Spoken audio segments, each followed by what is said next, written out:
Welcome to Mr. Midnight Crime, where the darkest mysteries unfold. After dark, real stories. Cold cases.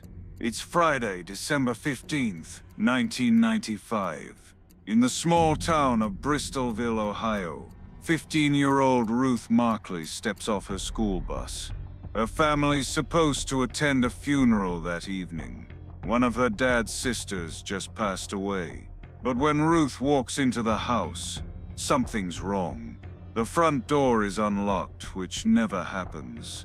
Her dad's red pickup truck is gone, but her mom's purse is still sitting on top of the fridge. Her cigarettes and lighter are left on the counter. Also strange, Shelley Markley was a heavy smoker. She never left home without them. Then Ruth walks into the bedroom. Her parents' outfits for the funeral are neatly laid out on the bed, but they're nowhere to be seen. And then it hits her. The gun cabinet is open. That cabinet has always been locked. Ruth's never seen it open, not once in her life. She calls her aunt. "Have you seen Mom and Dad?" The aunt says no, but tries to reassure her. Maybe they went to the mall. John had mentioned getting a new suit for the funeral. She tells Ruth to just close the gun cabinet, keep the kids away from the room, and call back if they don't show up soon. Hours go by. One by one, the other kids come home. Still no sign of John or Shelley. At 5:30 p.m., the kids' aunt arrives to take them to the funeral. The service begins. It ends. Their parents never show. The family makes excuses at first. Maybe John was too emotional to attend. He and his sister were twins. Her death hit him hard. Maybe they just needed to be alone. But by midnight, there are no more excuses left. John and Shelley were loving, responsible parents. They would never just leave. At 12:30 a.m., the family officially reports them missing. Police arrive within minutes. They learn John was a long-haul trucker with his own small business. Shelley was a stay-at-home mom, married for 16 years. No criminal record. A normal couple by all appearances. But there were a few issues. John had disputes with some employees. He was the kind of guy who wouldn't start fights, but he'd finish them, especially when money was involved. Investigators start looking through the house. In the bedroom, they find what Ruth saw, clothes laid out, but they also notice something else. A safe that used to be hidden in the closet is now open and sitting on the bathroom counter. Important documents, like birth certificates and their marriage license, are scattered around the sink, and the cash that was supposed to be inside, gone, around $2,400. In the kitchen, Ruth shows them Shelley's cigarettes, still untouched. 2 coffee mugs had been sitting out when she got home, but the kids had cleaned them up before the funeral. In short, if this was a crime scene, it was already compromised. The next morning, police get a hit on an APB for John's red 1990 Chevy Silverado. It's sitting locked in a parking lot 20 minutes away. In the bed of the truck, a couple tarps, possibly the same ones John used to cover his prized Corvette in the garage. Inside the cab, police find Shelley's cell phone and cigarette butts. Some say it looked clean. Others claim it held evidence. Cigarette butts, fingerprints, maybe more. But here's where things get weird. On the same day John and Shelley went missing, someone cashed a check from their account for $1,000. A drive-through teller saw them, John driving, Shelley in the middle, and another man in the passenger seat. Slim, dark hair, unfamiliar. The check was signed by Shelley and handed to John, who placed it in the tube. But unlike his usual friendly demeanor, he didn't say a word, just stared ahead and drove off. That checkbook, never found. Neither was John's wallet, and no one knows who the third man in the truck was. A few days after the disappearance, the family gets a strange phone call. It's early morning and a man with a muffled, raspy voice asks to speak to Ruth. Then he asks for one of John's sisters. When told they're asleep, the man gets aggressive, threatening to hang up if they're not woken up immediately. The caller hangs up. 3 days later, he calls again. This time, he says John and Shelley are alive and being held in Toronto, Canada. He demands $10,000 for their release. More calls follow.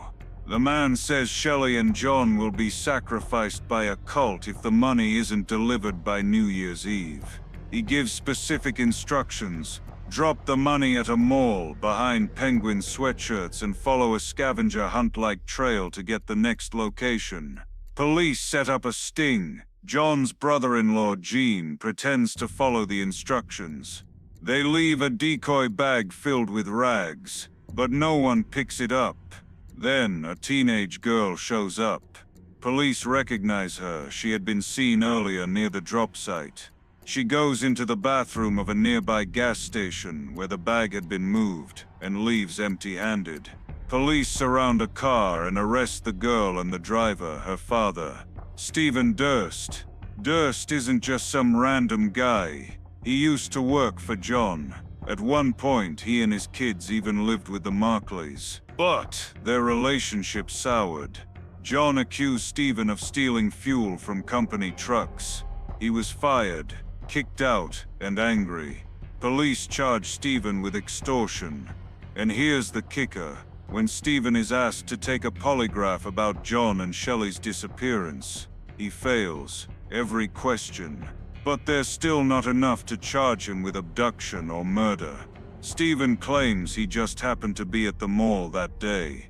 He says his daughter, Deanna, was pregnant and needed a bathroom. That's all. She tells police she didn't know anything about a ransom plot. She thought she was just helping her dad. Stephen is eventually convicted of extortion and sentenced to 4 to 10 years in prison. But he still denies having anything to do with John and Shelley's disappearance.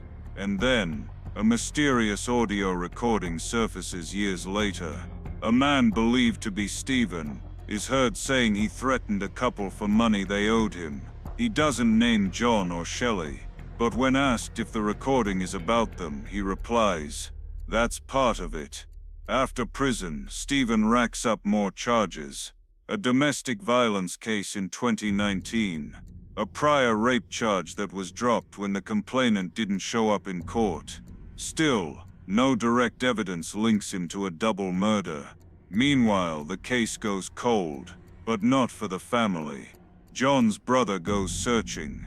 He remembers how dirty the truck was when it was found. He traces it to a dirt road near a remote wildlife reserve. Cadaver dogs search the area years later. They react to something but never alert on remains. Deanna, Stephen's daughter, may have known more than she admitted. A family source claims she later confessed her dad did something really bad and that she was terrified for her own life. But she never went public. Deanna passed away in 2022. In 1999, John and Shelley were declared legally dead. All that remains are rumors, second-hand confessions, and a family still waiting for answers. And 30 years later, not a trace of their bodies has ever been found. Years go by.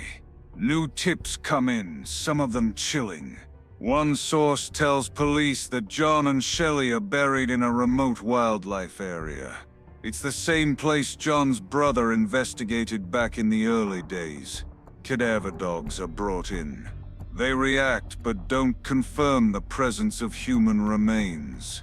Another tip claims Stephen asked someone for a ride the day John and Shelley vanished, and that when they picked him up he was covered in blood. That same person may have helped him move the pickup truck to where it was eventually found. Still no arrests, no charges for murder, no bodies. And then things take a final twist. A family member claims Shelley had confided in someone before she vanished. She wanted to leave John but felt she couldn't. Rumors swirl that maybe she was in on something, that maybe she vanished on purpose, but almost nobody in the family believes that anymore.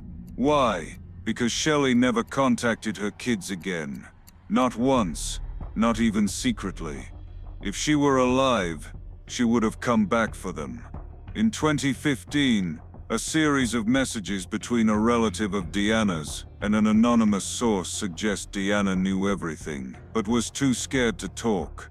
She believed her father had planned it, that it was premeditated, but she stayed quiet to protect herself and her child. And now she's gone too. So here we are, nearly 3 decades later, and no one knows for sure what happened to John and Shelley Markley. But someone out there does. If you saw a red 1990 Chevy Silverado in the Warren, Ohio area on December 15, 1995, if you knew Stephen Durst, if you ever heard anything suspicious in the years that followed, now is the time to speak up.